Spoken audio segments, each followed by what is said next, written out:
کاگەنوەرەگەر زۆر سپاس جەنابەت کاگەمجد بۆ کاک خەڵەف وڵی بەڕاستی کاگەمجد ینی کاک خەڵەف قسەکردن لەسەر ئەم بابەتە یعنی بۆ بە شتێکی ئەوەندە عیباوە بەردەوام مەسەلەن سەردێڕی کەناڵەکانی میدیایە یعنی بۆ بە حسابی میدیا بۆ بە گرنگترین خەبەر لە کاتێکە ئەمە ئەبوو سادەترین خەبەر بێت لە هیچ کوێی دنیا مۆزوعی موچە و مافی سەرەتایی خەڵک بەڕاستی سەردێڕی گەرمترین هەواڵەکانی میدیاکانیان نییە یعنی تەنانە لە سۆماڵیش دیوان نییە لە ئەفغانستانیش ئەمە نییە ئەمە چییە دەرەنجام ئەمەوەیە کە وای لێ هاتووە گیرۆدەبوونی خەڵک بەوەی کە هەواڵێکت پێ بدە ئاخۆیان موچە دەیان نایە لە کاتێکە حکوومەتی هەرێمی کوردستان چەندین جار بەڵێنیدا و لە چەند مانگ لەوە پێش لە بانگەشی هەڵبژارنەکانە وا بڕیار بووکەم قەیرانە نەچارە سەرکە بەڵام کان لە ڕاستیە هۆکارەکانی دەستنیشان بکەین کە بە نظری من سادەترین هۆکارەکانی یەکێکیانەوەیە کە حکوومەتی هەرێمی کوردستان داهاتە ناخۆیەکانی ناجێڕێتەوە بۆ بەخدا لە بەرامبەرە حکوومەتی عێراقی هەر کاتێکە موچە و بودجەی هەرێمە نێرێ ئەم ئیستیحقاقانە ئەژێڕێتەوە و لە بەوە ئەم پارەیە کەمیێنێ لەبەرەوە حکوومەتی هەرێمی کوردستانیش گیرۆدا بێ و ئەبێ بە مۆزوعێکی سیاسی لە بینی هەرێم و ناوە دوو هەمیان بە نظری من ئەوە بەشێکی زۆری بەرپرسیارەتێکە لەسەر هەرێمە دقیقە وایە دوو میشانەوەی حکوومەتی عێراقیش بۆ خۆی لە بیانووە گەڕێ و ئەم هەژمونەی گروپی جۆرا و جۆر و ناری هەرێم و ناری کورد و شۆڤینی و مەسەعی کەرکووکمانە بە جۆرێک ئاڕاستایەکەن کە فشار بخاتە سەر هەرێمی کوردستان بۆی کەمبدا بۆ داواکانی جا ئەو داوایانە کە ڕەنگە لە هەمومان نەزانین زۆر کەیسی ترە خاڵی سێمیش بە نظری من وڵاتانی منتەقەکە و ئێرانیش دەخالەتی هەیە لەم بابەتەیە لە هەموو ئەو مۆزوعانەیە مەسەلەن بیر و باوەڕەکانی خۆیان ئەو داواکاریانە هەیە تەرحیەکە و لە ڕێگای حکوومەتی ئەکسەریەتی عێراقی شیعەوە ئەتوانێت مەسەل ئەم مەرجانە بسەپێنێ و کێشە دروستکە و ئاریشەی مەسلەی موچە بەتەنها بابەتێکی بەڕاستی ینی پیشەیی و میهنی ئەوە نییە بۆ بابەتی سیاسی لێ بێتەوە بابەتی کۆمەڵایەتوان وا گرفت دروستەکە بە نظری من یعنی من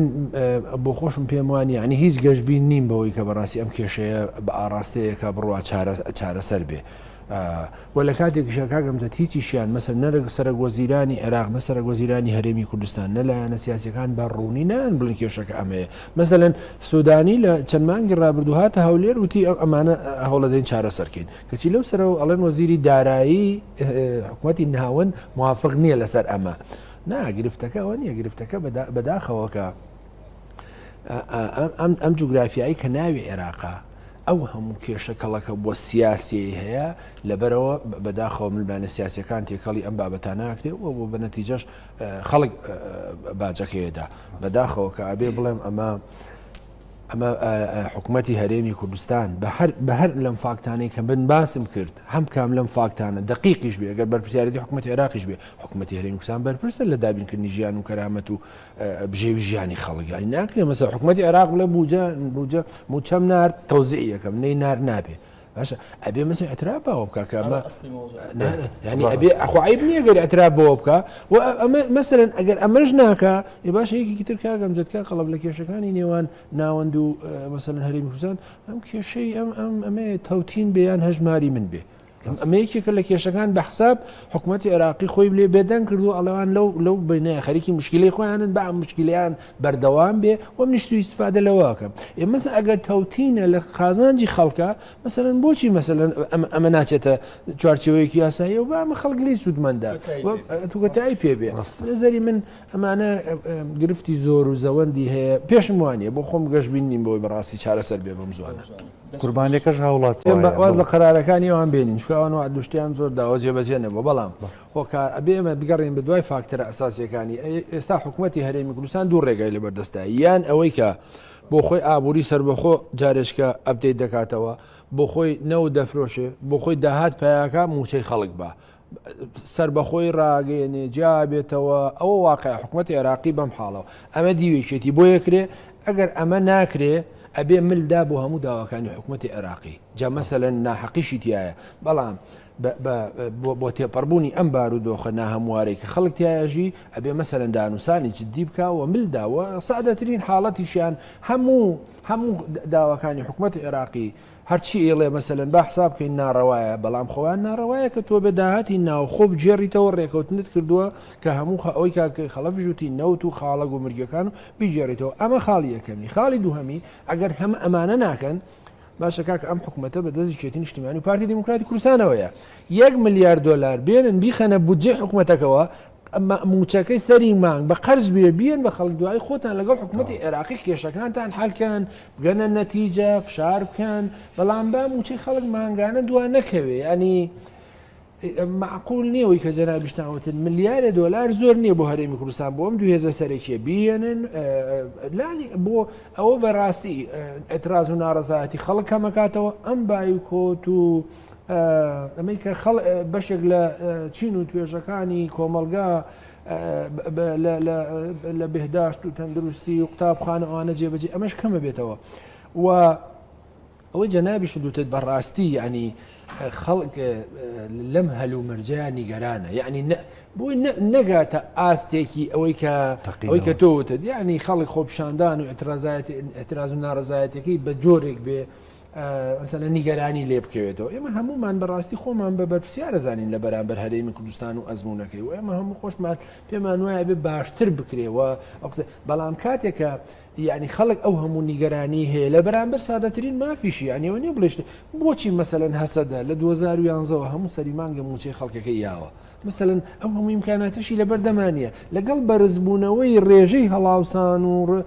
نرخبوونی گرانبوونی نرخەکان مثلەن موچەی بەڕاستی خەڵکی زیاد کردووە. جا قسەکەوێک کاگین ئێمە ئەگەر دین قسە لەسەر بەڕاستی ئێستا بایکۆت ئەگەر چارەسەرە ئەبێ سەرتاسەری بێ اعتراض و ناڕەزایەتی و خۆپیشاندان ئەگەر چارەسەرە ئەبێ سەرتاسەری بێ و ئەم یەکەم سەرتاسەری بێ و بۆ مدەیەکی درێژ بێت تا مافەکانی خەڵک جێبەجێکە بەڵام لە شارێک بکرێ و لە شارێکی تر نەکرێ ئێخۆ خەڵکی ئەم شار و شار هەمویان یەک لە بەردەم یەک قوربانین هەردووچیان یەک معاناتیان هەیە بۆیە بە نەزەری من ئەمە کاتێک کە تۆ بایکۆت دەکەی موچەیەک دەدرێتی ئەچیتەوە سەر کارەکەن مەسەڵەن ئەبینی 3-4 مانگ دەوامی خوێنکارانی خەڵکی هەزاریش بەڕاستی زەرەر دەکەن خۆ بەشێکی زۆر لەو چین و توێژێن کۆمەلگا دەوڵەمەندن لە قوتابخانەی ئەهلین و پارەکەیدا لە زانکۆی ئەهلی و پارەکەیدا و هیچ زەرەر ناکا بەداخەوە خەڵکی جارێک کە بەهۆی نەبوونی موچەوە خەڵکی هەژار و کەم دەرامەد دەبێتە قوربانی جارێک تریش بە بایکۆتی ئەو بایکۆتی کە حەقی مامۆسایان و فەرمانبەران و دکتۆرەکان و چیوچیە حەقا بەڵام جارێک تر خەڵکی هەژار زەرەرەکە بۆ قسەکە ئەم بابەتە ئەبێ بەڕاستی بە جددی چارەسەر بکرێ یعنی هەرێم ئەگەر هەموو پەیوەندەکانی خۆی لەگەڵ بەغا ببڕێ بڵکاکە ئەو بەرپرسی یەکەم ئەوە کاتە بیر لە ئالتەرناتیڤێکی ترەکرێتەوە بەڵام تۆ هەمیشە چاوەڕێ بەغابی و بەغاش بەو هەموو مەرجانەی کە هەیەی بەو هەموو تێڕوانەی هەیەی بە ئەنواع فشاری مەسەلەن وڵاتانی منتەقەکە چارەسەر نابێ ئەبێ بەڕاستی یعنی ئەمە یعنی بۆ بە عیبە مەسەلەی نەدانی موچە ینی خەڵک ناتوانێت لەمە زیاتر چاوەڕێکە سێ مانگ موچە وەرنەگرێ ینی سادەترین پرسیارە هەموو کەسێکە سێ مانگ موچە وەرنەگرێت چۆن ژیانی بەڕێ بکە و مەسەلەن چۆن خزمەت گوزاریەکانی ئەم هەموو کرێ و ژیانی لەسەرێتی بە نەتیجە چی لێ دێ بە نەتیجە ڕەتفعل دروستەکە و کردانی نەخوازرا دروستەکە خەڵک لەوەش سەیرتر بەڕاستی یەکێ لەم بەرپرسانەی وەزارەتی دارایی هەرێم لە وەڵامی ئەوەی کە کێشەکانتان چیە لەگەڵ بەغا وڵا ئەڵێ سیدیەکە نایخوێنێتەوە کۆمپیوتەرەکانی حکوومەتی عێراقی کۆنا ڤێرژنەکانی سیدیەکانی ئێمە ناخوێنێتەوە بەڕاستی تا ئەم ڕادەیە سوکایەتیکردن بە خەڵک و بە مقدساتی ئەم میلەتە و بە بژێوی ژیانی خەڵک بەڕاستی جێگای عیبە ینی مەسەلەن ئەم قسەیە ئەمە چێکە مەسەلەن ئەمە چ قسەیەکە مەسەلەن تۆ خۆ لەم بەڵام لەم تەوەرە لە کاتێکا دوو مانگە هەڵبژاردنەکان تەواو بووە و ئەم هەلوو ئەم قەیرانە ناوخۆیانە هەیە بە تایبەتی موچە و لەگەڵ ئەوەشە ئەو قەیرانەکانی سووریا کە گەورەترین قەیرانی ئەم چەند ساڵەیە مەسەلەن قەیرانێکی گەورەی ڕووداوگەلێکی سیاسی گەورەیە مەسەلەن ئەگەرەکانی ململانەکانی نێوان ئێران و ئەمریکا لە داهاتوو و ئەگەرەکانی لێدانی ئیسرائیل لە حەشتی شعبی و گروپەکانی و مەسەلەن ململانەکانی عێراق و ئەمریکا لە داهاتوو هەموو ئەو ئەگەرانە هەیە کەچی مەسەلەن دوو مانگە ناتوان ئەم دوولایانە حکومەت پێک بێن بۆیە